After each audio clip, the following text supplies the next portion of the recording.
sentence out there that is grammatically correct and be able to understand the main idea of that sentence, okay? So let's start with SVO. Okay, let's look at our SVO type of independent clause. Subject, verb, object. Now, first, what is an object? Well, we have two types of objects to talk about. We have the direct object, we have the indirect object. Now, the thing to understand is that the object always answers a question about the verb. It completes the meaning of the verb by asking the questions what or who. Now, keep in mind that technically it's whom. But if you say who, I'll let it go this time, okay? Formal academic writing, whom, whom, whom. IELTS, TOEFL, SAT, all that, whom, not who, in the object position. But the direct object answers who, what or who about the verb, okay? We'll get back to that. An indirect object answers the question to what or for what or whom. To what, for what, to whom, for whom. Usually about the object, about the direct object. You will never see an indirect object without a direct object in the sentence as well. Now, again, before I get back to the object, let me explain this word. Transitive verb. I don't care if you remember this word or not, it's not important, that's just a grammar word. Understand the meaning of this situation. A transitive verb must take an object. A direct object. Okay? Look at this sentence here. I want. Is this a complete sentence? I have a subject and a verb, right? Should be okay. Want is a transitive verb. There's no such thing as wanting without wanting something. Okay? So this is not a complete sentence. This sentence or this clause must take an object. I want candy. Now it's complete because it answers the question what about want. Not all verbs are transitive. Some are intransitive, means they don't take an object. Some are called ambitransitive, means in some situations they take an object. In some situations they don't take an object. But that's for a different lesson altogether. So we have SVO, must have an object to the verb. Now, here, she gave Mary a letter. We have our subject she. We have our verb gave, past tense. Mary. Okay, she gave who? No. She gave what? A letter. We have our direct object to Mary.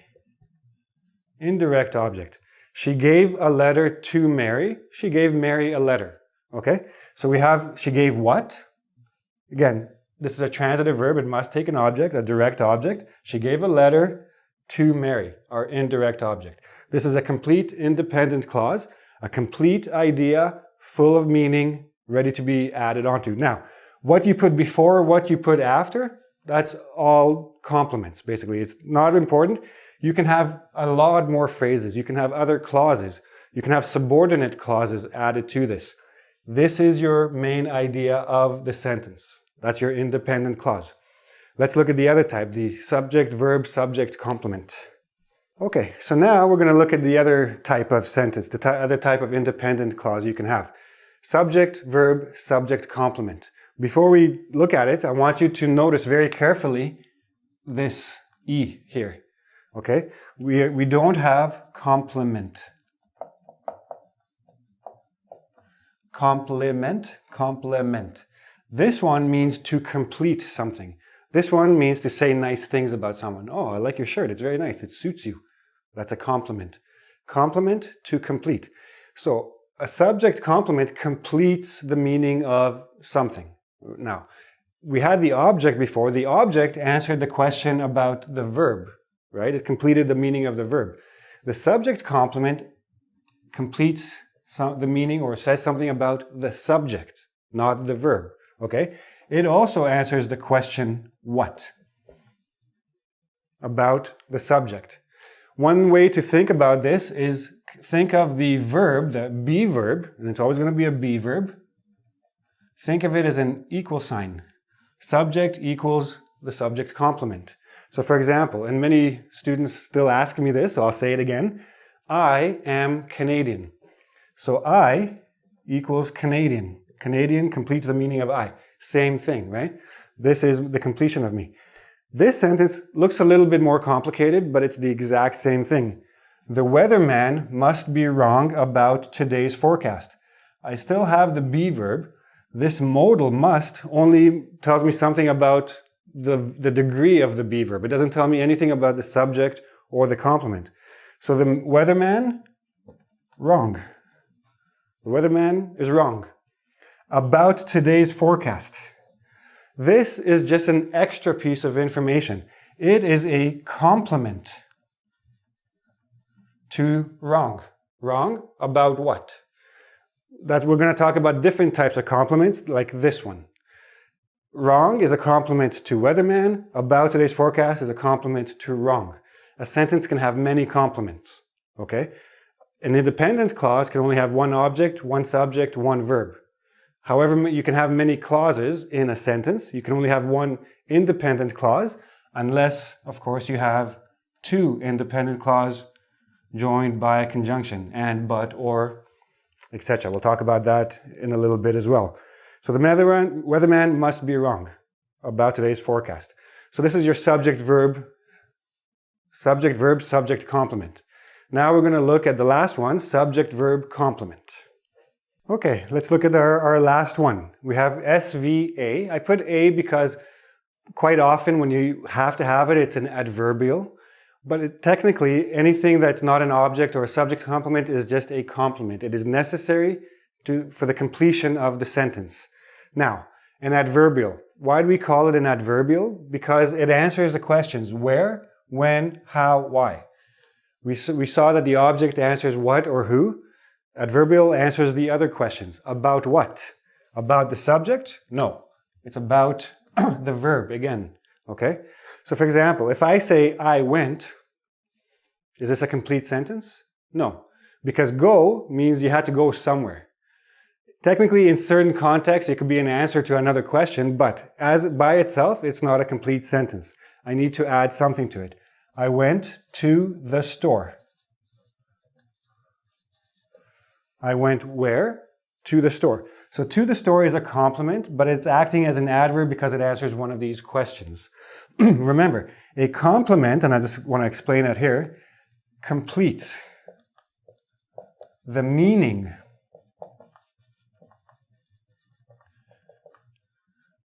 of something. It could in this case, it completes the meaning of the verb, but complements can also complete the meanings of something else. We had SVSC, completes the meaning of the subject. We can also have complements that complete the meaning of an object or a preposition or many other things. I'll give you a few examples soon. Bill lives in Hawaii. Bill lives where? In Hawaii. Now, I want you to also look at this sentence. Carl reads. Now, could this clause, I should say, subject verb, could this be a complete sentence? Sure. What does Carl do? What does Carl do in his spare time? He reads. Now, what he reads, maybe not important. I want the action more than the thing he reads. However, I see Carl, he's reading all the time. And I think, what, is he in school? No. Carl reads for pleasure. I need this piece of information to complete the idea, to complete the meaning of this sentence. Carl reads books and Carl reads for pleasure are two completely different sentences. They have completely different meanings. If I want to specify a particular meaning, I want to tell you why he reads, then I have to add this complement. I have to add this adverbial to complete the meaning of this verb. He reads newspapers. He reads comic books. He reads obituaries. Do you know what an obituary is? In the newspaper, sometimes they put little notices of people who died. Some people like to read these things. I don't know why, but some people do. But Carl, he reads for pleasure. He enjoys it. It's fun for him. But this completes the meaning of that. So there you have the three types. Now, the thing to remember is that you can mix all of these. You can have SVAO. Well, no, you can't have SVA. You can have SVOA. You can have SVOC. You can have SVAAC, etc. You can mix them. I'm going to give you a couple of examples here to see what I'm talking about. Okay, let's look at some examples here. Keep in mind this is very basic stuff. You're going to see very, very complicated sentences in your readings, especially once you get into academic readings. But I went to the store to buy bread for breakfast this morning. Now, this might seem like a bit of a complicated sentence, but it's actually a simple sentence, and it only has SV, lots of C's, okay? I went, subject, verb. Where? To the store. This is an adverbial. Where? To buy bread. Why? Why did I go to the store? For breakfast. Bread for what? At the store, I bought bread. I bought bread for breakfast. When? This morning. This goes back to went. Okay? All of these are complements to each other and to the verb went. You can have many complements. You don't want to have too many, because then your sentence becomes long and a little bit boring and a little bit in danger of being run on. Okay? But you can add as many as you want. Now, the complements could be anything. Could be infinitive phrase or participle phrase or clause or gerund or noun phrase, anything. Okay? As long as it's grammatically correct. Here's another sentence. Now, this one also looks a little complicated. It's not either. What Sharon forgot to mention was that her husband was the CEO of Microsoft and makes a lot of money, which is why she can afford all of her holidays. Sorry, I forgot the comma there. Okay, now you're thinking, oh wow, I have no idea. First thing, remember what I said, you have to find your independent clause first. Now, keep in mind, a subject can be a subordinate clause as well. What is the subject of this entire sentence? Is it Sharon? No.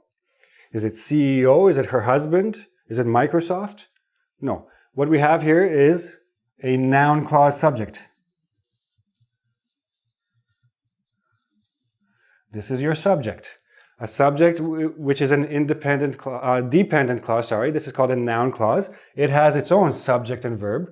Remember, a dependent clause also has a subject and verb. Forgot what to mention, it has an object to forgot.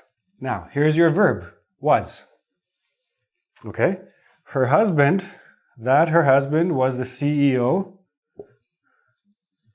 of Microsoft and makes a lot of money.